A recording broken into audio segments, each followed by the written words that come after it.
श्री शिवाय नमस्तुभ्यम। महाराज, कुछ ही समय में कई बच्चों की बोर्ड परीक्षाएं शुरू होने वाली हैं और इस समय में सुबह उठते ही बच्चों के चेहरे पर एक अलग ही चिंता दिखाई देने लगती है।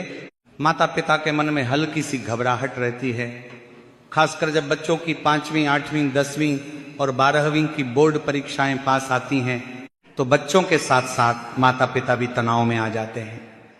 अब महाराज, 5वीं और 8वीं के बच्चे अक्सर इसलिए घबराते हैं क्योंकि ये उनके जीवन का पहला बड़ा पड़ाव होता है।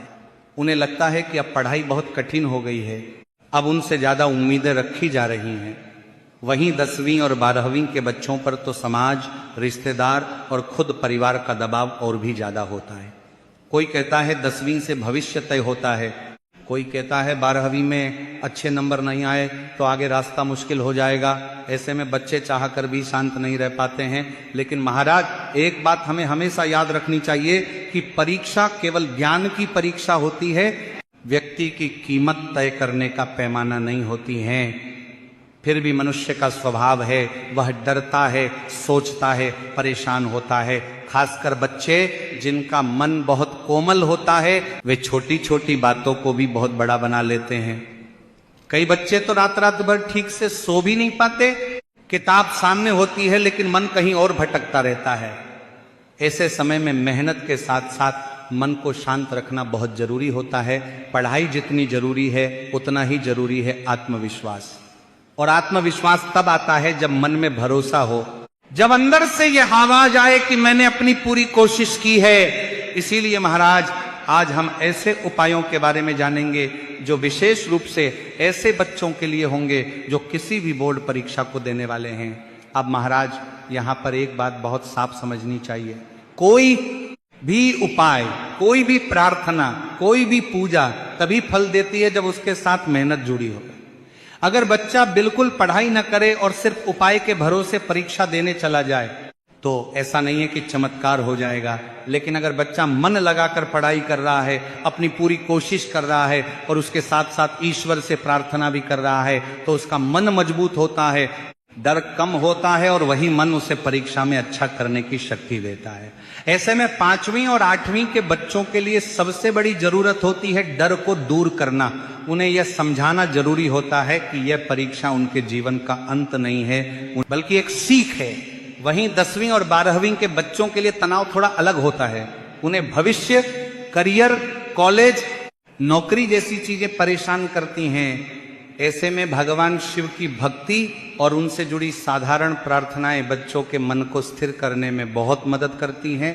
और भगवान शिव को भोलेनाथ कहा जाता है। वे बहुत जल्दी प्रसन्न होने वाले देवता हैं। उन्हें दिखावे की पूजा नहीं चाहिए, उन्हें सच्चा मन चाहिए। जब कोई बच्चा सच्चे मन से उनसे प्रार्थना करता है तो उसका मन अपने आप हल्का हो जाता है। शिव भक्ति का सबसे बड़ा लाभ यही है कि मन शांत होता है और डर धीरे धीरे खत्म होने लगता है। अब महाराज, परीक्षा के समय बच्चों के मन में जो सबसे बड़ा सवाल होता है वह यह कि मुझे याद रहेगा या नहीं, पेपर में वही आएगा या नहीं जो मैंने पढ़ा है, अगर भूल गया तो क्या होगा। इन सभी सवालों का एक ही जवाब है, शांत मन, जो कि बिना मेहनत और प्रार्थना के नहीं रह पाता है। दोनों का संतुलन बहुत जरूरी है। अब महाराज, 5वीं और 8वीं के बच्चों के माता पिता को खास ध्यान रखना चाहिए कि वे बच्चों पर बहुत ज्यादा दबाव डालें। बच्चों को डराने के बजाय उन्हें समझाएं, उनका मनोबल बढ़ाएं, उन्हें यह एहसास दिलाएं कि नंबर से ज्यादा जरूरी है प्रयास। वहीं 10वीं और 12वीं के बच्चों के साथ भी संवाद बहुत जरूरी है। उन्हें यह महसूस होना चाहिए कि परिवार उनके साथ है, चाहे परिणाम कुछ भी हो। तो चलिए बात करते हैं सबसे पहले उपाय की। लेकिन उससे पहले यदि आपको यह जानकारी उचित लगे तो वीडियो को लाइक करें, चैनल को सब्सक्राइब जरूर करें और कमेंट में यह जरूर बताएं कि आप ये वीडियो भारत के किस राज्य या शहर से देख रहे हैं। तो महाराज, ये जो उपाय है ये बच्चों के मन को स्थिर करने, डर को कम करने और आत्मविश्वास बढ़ाने में मदद करता है। और सबसे बड़ी बात यह है कि इसे कोई भी बच्चा कर सकता है। लेकिन महाराज, यदि बच्चे छोटे हैं या यदि बच्चे ये उपाय न कर सके तो माताएं भी अपने बच्चों के लिए ये उपाय कर सकती हैं। तो महाराज, जब परीक्षा का दिन नजदीक आता है तो बच्चों को सबसे ज्यादा चिंता इसी बात की होती है कि परीक्षा वाले दिन उनका मन शांत रहेगा या नहीं। कई बार ऐसा होता है कि बच्चा घर पर पड़ा हुआ सब कुछ जानता है लेकिन परीक्षा हॉल में बैठते ही घबरा जाता है, हाथ पैर ठंडे पड़ जाते हैं, दिमाग सुन्न सा हो जाता है और जो चीजें अच्छे से आती थीं वही दिमाग से गायब होने लगती हैं। तो ऐसे समय में भगवान शिव से जुड़ा ये पहला उपाय बच्चों के मन को स्थिर करने में बहुत सहायक माना जाता है। ये उपाय खासकर 10वीं और 12वीं के बच्चे जिन पर भविष्य का बोझ ज्यादा होता है उनके लिए ये उपाय मन को हल्का करने का काम करता है। वहीं 5वीं और 8वीं के बच्चों के लिए ये उपाय डर को दूर करने में मदद करता है। अब महाराज ये उपाय उस दिन किया जाता है जिस दिन बच्चे का पेपर होता है। अगर किसी कारणवश उसी दिन करना संभव न हो तो परीक्षा से एक दिन पहले भी इसे किया जा सकता है। और महाराज इस उपाय की सबसे अच्छी बात यह है कि इसमें बहुत ज्यादा सामग्री की आवश्यकता भी नहीं होती है। इस उपाय में मुख्य रूप से बेलपत्र और शहद का प्रयोग किया जाता है। बेलपत्र भगवान शिव को बहुत प्रिय है। कहा जाता है कि बेलपत्र में सकारात्मक ऊर्जा होती है जो मन को शांति देती है। शहद को भी हमारे शास्त्रों में पवित्र माना गया है। शहद का स्वभाव मीठा होता है और यही मिठास मन में भी मिठास और शांति लाने का प्रतीक मानी जाती है। तो महाराज इस उपाय के लिए सबसे पहले तो परीक्षा से एक दिन पहले बच्चा सुबह जल्दी उठे, स्नान करके शुद्ध हो जाए और मन में किसी तरह की नकारात्मक सोच न लाए। माता पिता को भी चाहिए कि उस समय बच्चे को डराने या टोका टाकी करने से बचे। सुबह का समय जितना शांत रहेगा बच्चे का मन उतना ही स्थिर रहेगा। अगर संभव हो तो बच्चे ही ये उपाय करें। लेकिन अगर बच्चा इस उपाय को न कर सके तो माता भी अपने बच्चों के लिए ये उपाय कर सकती हैं। तो इस उपाय में सबसे पहले तो आपको अपने पास के शिव मंदिर में जाना है। अब महाराज मंदिर पहुंचकर सबसे पहले भगवान शिव के दर्शन करें और शिवलिंग पर एक धारा से श्री शिवाय नमस्तुभ्यम इस मंत्र का जाप करते हुए जल अर्पित करें। अब महाराज इसके बाद आपको बेलपत्र निकालना है। आप सभी जानते ही हैं कि बेलपत्र में 3 पत्तियां होती हैं, लेकिन इस उपाय में केवल बीच वाली बड़ी पत्ती का प्रयोग किया जाता है। यानी कि आपको बीच वाली बड़ी पत्ती पर अपनी अनामिका उंगली से शहद का लेपन कर देना है और आपको लगातार श्री शिवाय नमस्तुभ्यं इस मंत्र का जाप करते रहना है। अब महाराज इस प्रकार से आपको ये बेलपत्र तैयार कर लेना है और इसके बाद उस बेलपत्र को शिवलिंग पर इस तरह अर्पित करें कि ये शिवलिंग से हल्का सा चिपक जाए। ये क्रिया करते समय आपको मन ही मन भगवान से प्रार्थना करनी है कि भगवान, मैंने अपनी तरफ से पूरी कोशिश की है, आप मुझे मेरी मेहनत का उचित फल प्रदान करें। अब महाराज विशेष रूप से यह उपाय बच्चों के द्वारा ही किया जाता है, लेकिन बच्चे छोटे हैं, उन्हें समझ नहीं है। तो माता पिता भी चाहें तो बच्चे के साथ मंदिर जा सकते हैं, लेकिन उपाय बच्चे को खुद ही करना चाहिए ताकि उसके भीतर आत्मविश्वास जागे। महाराज इस उपाय का सबसे बड़ा लाभ यही है कि बच्चा परीक्षा देने जाते समय घबराया हुआ नहीं होता है, उसका मन शांत रहता है और वह प्रश्नों को समझकर उत्तर लिख पाता है। कई बार बच्चे कहते हैं कि उन्हें ऐसा महसूस हुआ जैसे भगवान खुद उन्हें सही उत्तर याद दिला रहे हों। वास्तव में यह उनके अपने मन की शक्ति होती है जो आस्था के कारण जाग जाती है।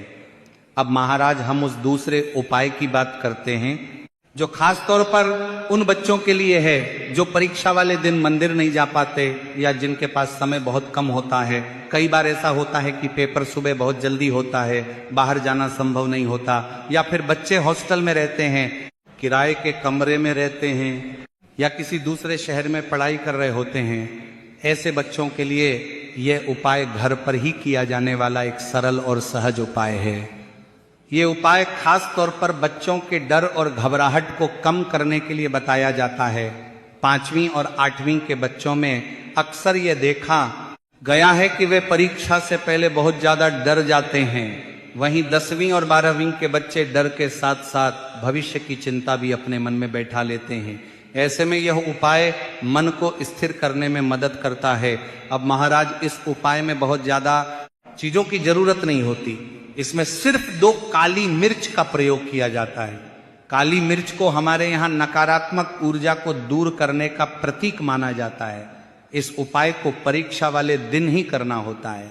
बच्चा सुबह उठकर स्नान कर ले, साफ कपड़े पहन ले और अपने मन को शांत रखे। माता पिता को चाहिए कि उस समय बच्चे को जल्दबाजी या डांट फटकार से दूर रखें। सुबह का माहौल जितना शांत रहेगा बच्चा उतना ही बेहतर महसूस करेगा। अब बच्चे को अपने सीधे हाथ की हथेली में 2 काली मिर्च लेनी होती हैं। यह काम बच्चे को खुद करना चाहिए, कोई और व्यक्ति उसकी जगह ये उपाय न करे। ऐसा इसलिए क्योंकि जब बच्चा खुद अपने हाथों से यह करता है तो उसके भीतर जिम्मेदारी और आत्मविश्वास की भावना आती है। अगर घर में छोटा सा शिवलिंग या भगवान शिव की तस्वीर है तो एक काली मिर्च वहां अर्पित की जाती है। पहली काली मिर्च अर्पित करते समय बच्चा मन ही मन भगवान से इतना कहे कि मैं अपनी परीक्षा देने जा रहा हूं, मुझे सही दिशा और सही मार्ग दिखाए। इसके बाद दूसरी काली मिर्च घर के मुख्य द्वार पर रखें। यहां एक बात बहुत ध्यान देने योग्य है कि यह घर का मुख्य द्वार होना चाहिए, न कि कमरे का दरवाजा। ऐसा माना जाता है कि मुख्य द्वार से बाहर जाते समय मन की सारी नकारात्मकता पीछे छूट जाती है। तो जब बच्चा घर से बाहर निकलता है तो पहला कदम सोच समझ कर रखता है। इस समय भगवान शिव का स्मरण किया जाता है या मन ही मन उनका नाम लिया जाता है। इसका अर्थ यह नहीं है कि कोई जटिल मंत्र बोलना जरूरी है, बल्कि बस इतना भाव होना चाहिए कि भगवान मेरे साथ है। महाराज 5वीं और 8वीं के बच्चों के लिए यह उपाय इसलिए उपयोगी माना जाता है क्योंकि वे छोटी छोटी बातों से भी घबरा जाते हैं। यह उपाय उन्हें यह एहसास दिलाता है कि वे सुरक्षित हैं। वहीं 10वीं और 12वीं के बच्चों के लिए यह उपाय तनाव को कम करता है और मन को स्थिर करता है। अब महाराज यहाँ एक बात फिर से समझना बहुत जरूरी है, ये उपाय पढ़ाई का विकल्प नहीं है। पढ़ाई और मेहनत अपनी जगह जरूरी है, लेकिन जब मेहनत के साथ मन का संतुलन जुड़ जाता है तो परिणाम अपने आप बेहतर होने लगते हैं। अब महाराज हम उस तीसरे और अंतिम उपाय की बात करते हैं जिसे सबसे विशेष माना जाता है। ये उपाय परीक्षा से कुछ दिन पहले किया जाता है और इसका उद्देश्य बच्चे के मन में गहरी स्थिरता, विश्वास और सकारात्मक सोच को मजबूत करना होता है।